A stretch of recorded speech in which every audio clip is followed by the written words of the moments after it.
beloved, Boss Mike Cervera.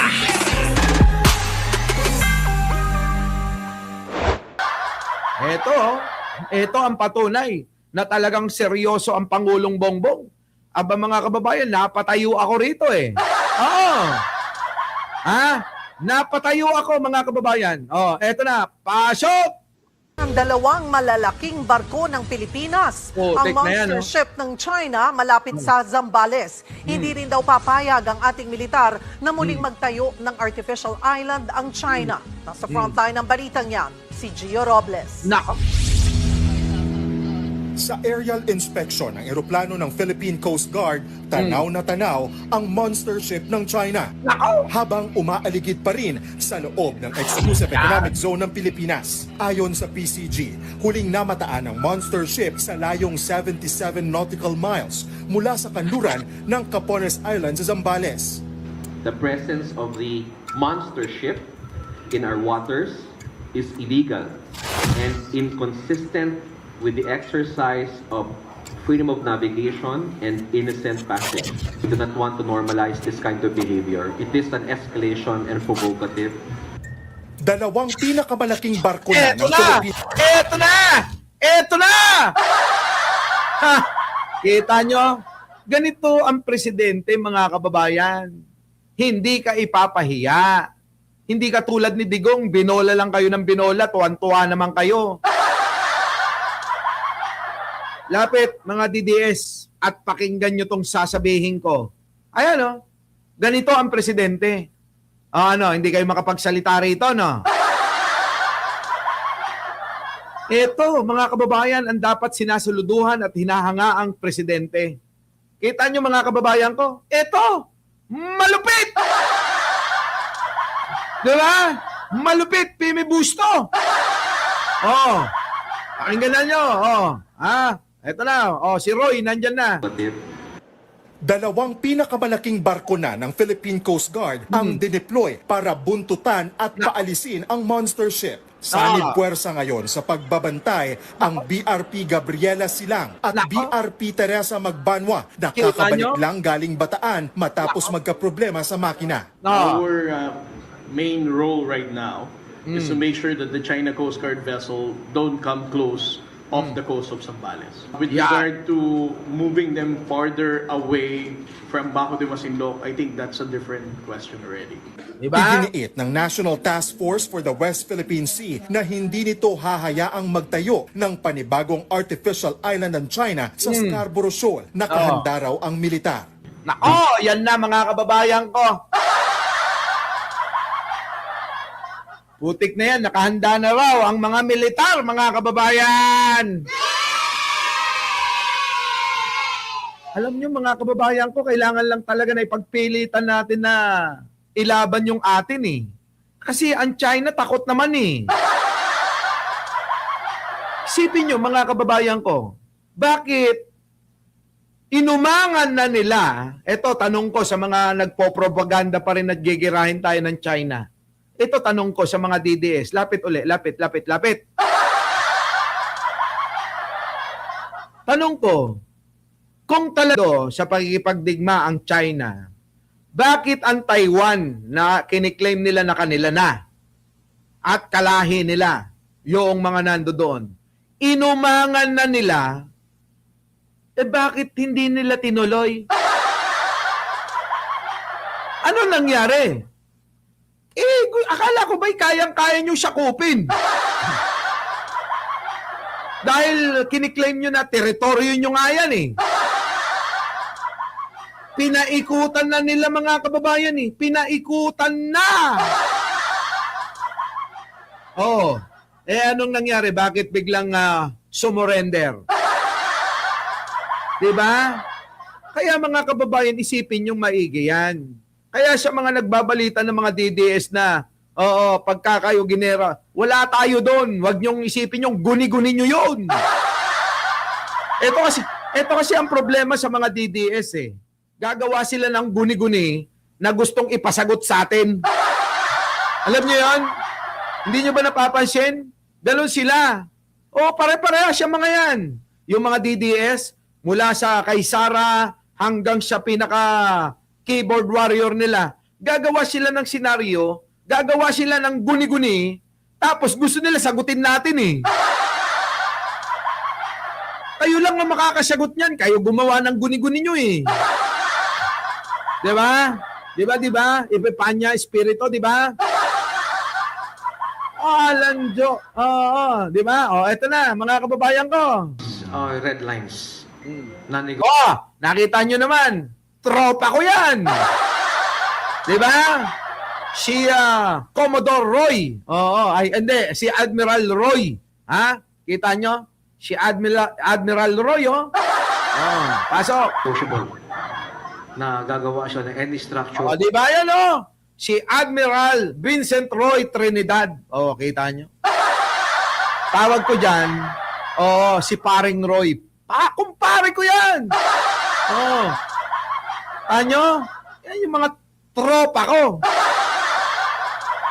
Di ba? Nakita nyo naman siguro ito, nakapost yan. Pasok! Reclamation on Baho de Masinloc. Kasabay niyan ang panawagan ng National Security Council sa Beijing na alisin na nito ang dambuhalang barko sa EEZ ng Pilipinas. Hindi. Kung patuloy na magiging agresibo ang China sa West Philippine Sea, posible raw humingi na ng tulong ang Pilipinas sa mga kaalyado nating bansa tulad ng Japan, kung saan may reciprocal access agreement ang Pilipinas na nabuo bunsod ng tensyon na dulot ng China sa rehiyon. Samantala, umabot na sa 5 underwater drone ang nakumpiska at iniimbestigahan ngayon ng Pilipinas. Yan, nakita nyo mga kababayan ko, pagka gagawa ng mga exercise o test ng kanilang mga missile, mga kababayan, umaabot sa teritoryo natin eh. Nakahuli dyan ang natagpuan sa Masbate na may Chinese markings at hindi umano basta-basta madetect. Nakumpleto naman na ang analysis sa isa sa underwater drones na unang nakuha sa Calayan, Cagayan. Hindi muna isinapubliko ang pinagmula nito. Grabe. Pero ayon sa Navy, posibleng nagamit ito sa military operations. Nagbabalita mula sa Yun!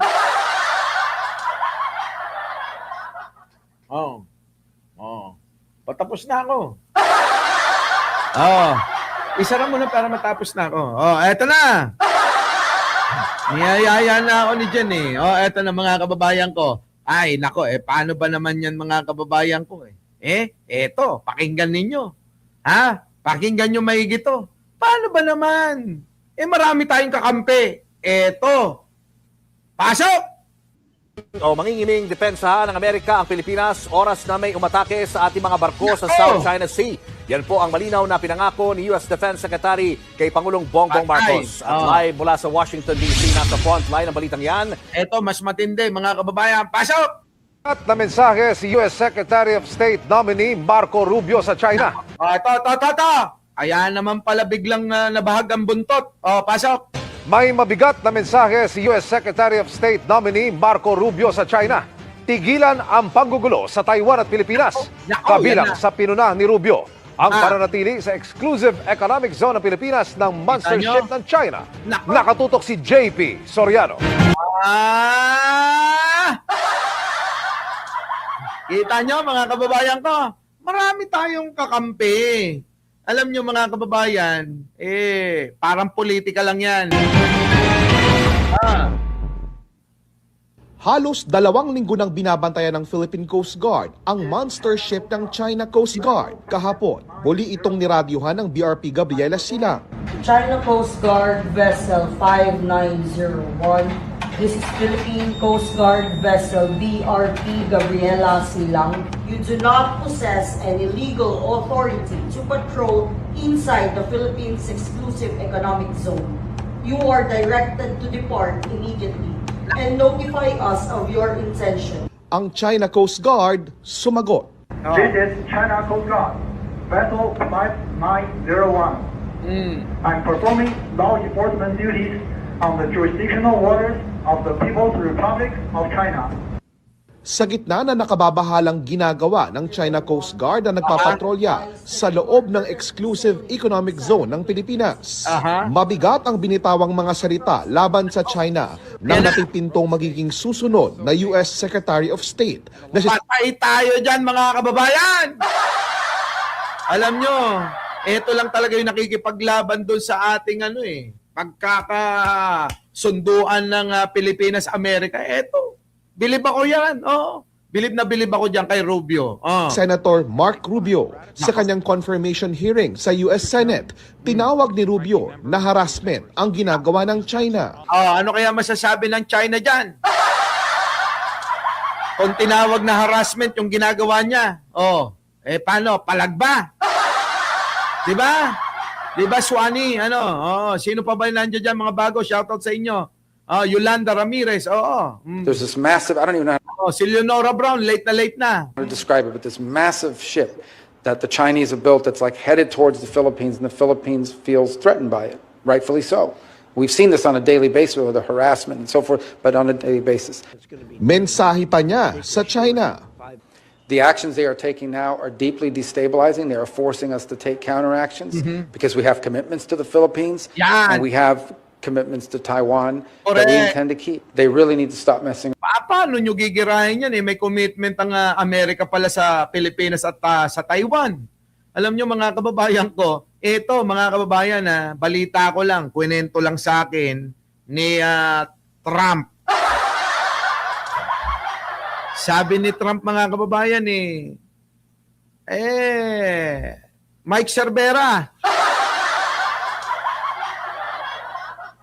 ayaw tumantan ng China dyan sa Taiwan Meron kaming interest dyan. Yung tawag dito, conductor. Conductor chip ba yun? Nakalimutan ko na yung sinabi niya kasi medyo malabo Masyadong islang kung mag-English Mahirap intindihin. Pero sabi niya, tinawagan daw niya. Oo. At kapag ka daw itinuloy ang gagawin niyo dyan sa Taiwan, magkakalintikan na. Mga kababayan, totoo nga. Biglang umurong yung China. Isang tawag lang ni Trump kay Xi. Biglang umurong Akala ko yun, semiconductor. Yan. Diba? Na sila lang ang meron ganon. Diba? Ngayon, mga kababayan, totoo nga, biglang i-sinurrender yung kanilang pagnanasa. Hernandez, Pagadora. Yan. Nawala. Ay, tama nga. Kita nyo? Wala, hindi uubra Bakit kanyo? Paano yung mga pandigma nila? Mga kagamitang pang-amphibian? Wala, kulang na kulang sila Ay malalagasan sila ng marami kapag itinuloy nila. Kaya surrender na lang. Ganun ang China, mahilig bluff. Pero kapag nandyan na biglang, teka muna. Syuko tayo. Kita nyo, di ba? Paano? Inaasahan nila yung Korea, ay yung Russia. Yung Russia, ubus na halos yung pandigma nila sa kakadigma doon sa diyan sa kay Zelensky. Sa Ukraine. Nandoon paano ka tutulungan ngayon dyan Inaasahan ng China yung tulong ng Russia. Di ba? Ano naman ang magagawa nung North Korea? Yung North Korea, mga kababayan Haosyaw, puro lang kuda rin yun Di ba? Yun, mga kababayan. Kaya, sorry! Yung semiconductor na yan, mga kababayan, napakahalaga pala yan na ginagamit din ng Amerika. Yung mga sasakyan, mga kababayan, at marami pa. Mga computer at mga kababayan ko, ang sobrang halaga pala niyan sa buong mundo kasi sila lang ang gumagawa, ang Taiwan lang. Nako, kaya pala gusto nilang sakupin na kasi doon sa semiconductor, microchip na yon. Na kailanman hindi magagawa at hindi kayang gayahin ng China yon. Mahirap, mga kababayan. Sabi nga ng Taiwan kaya daw nilang iparilisa lahat ng mga electronics, mga computer, mga ganyan, kaya nilang iparalisa. Oo, segundo lang daw, mga kababayan. Pag ginawa ng China yung pang-lusob, maraming madadamay. Nakita nyo, mga kababayan ko, pero eto matindi. Around with Taiwan and with the Philippines because it's forcing us to focus our attention in ways we prefer not to have to. Si Rubio ay isa sa mga matibay na taga-suporta ng Mutual Defense Treaty o MDT ng Amerika at Pilipinas. That leads the PRC is the most potent and dangerous near-peer adversary this nation has ever confronted. They have elements that the Soviet Union never possessed. They lied about not militarizing and populating island chains in the South China Sea and the like. Samantala nagsagawa ng unilateral exercise ang ilang barko ng Philippine Navy sa bahagi ng Baho de Masinloc ngayong araw. Kita nyo, mga kababayan ko, may nagawa ba ang China? Yes, Boss Mike, kahit mga aeroplano kaya nilang pabagsakin. Sabi ko nga di ba? Kaya delikado talaga. Layunin ng pagsasanay na mahasa ang Navy sa paggamit ng modernong kagamitan. Kabilang dito ang mga barko ng BRP Antonio Luna at mga Del Pilar-class patrol vessels na BRP Ramon Alcaraz at BRP Andres Bonifacio para sa GMA. Yan, mga kababayan ko, eto pa. Isa pa, kakabiliban ninyo kay Pangulong Bongbong Marcos. Talagang si Pangulo matindi. Ni Pangulong Mga kababayan ko, pakinggan ninyo. Mahigpit na pinababantayan ni Pangulong Ferdinand R. Marcos Jr. ang Malampaya East 1 o ang nadiskubring pinakabagong major natural gas field sa bansa. Ayon sa Malacanang, ipinag-utos ng Pangulo sa Philippine Coast Guard ang mahigpit na pagbabantay sa Malampaya para masiguro ang yamang enerhiya ng bansa. Kaugnay nito, tiniyak ng PCG ang planado at maingat na paglagay ng kanilang 97-meter offshore patrol vessel sa Malampaya East. Kasama ring ilalagay doon ang dalawang 44-meter patrol vessel at aerial assets ng PCG. Yan, kita nyo, mga kababayan ko, mahigpit na pagbabantay. President Ferdinand Marcos Jr. pinag-utos ang mahigpit na pagbabantay sa Malampaya. Ito po yung mga nadiskubre na panibago na mina ng natural gas, mga kababayan ko. Kung kay Digong yan, binenta niya na naman yan sa China. Diba? Si Digong yan, para magkapera, ibibenta niya saan? Sa mga incheck.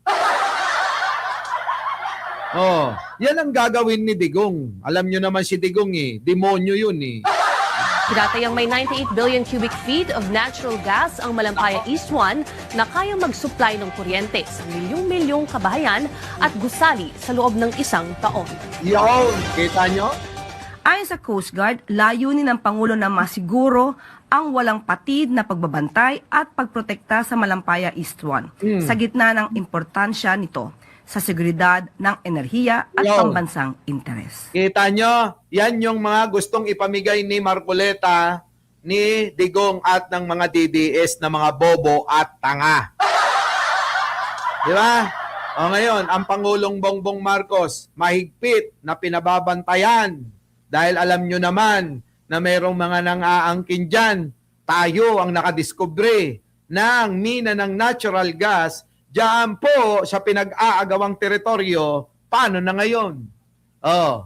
Tignan nyo, mga kababayan ko. Alam nyo, sa totoo lang, ulitin ko, kung matapang ang China, dapat in-all out na nila Pero bakit? Mga kababayan ko, ang Amerika ay matindi natin na kaalyado. At ang Japan, at Australia, ang India, ang South Korea, ang Vietnam, wala nang matitira sa China.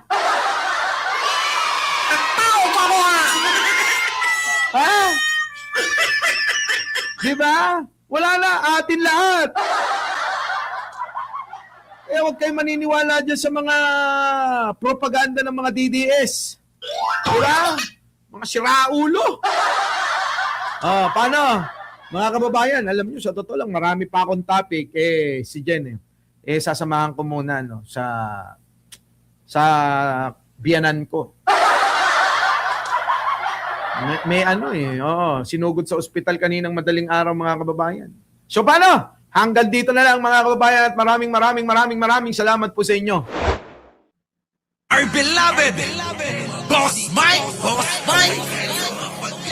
Cervera.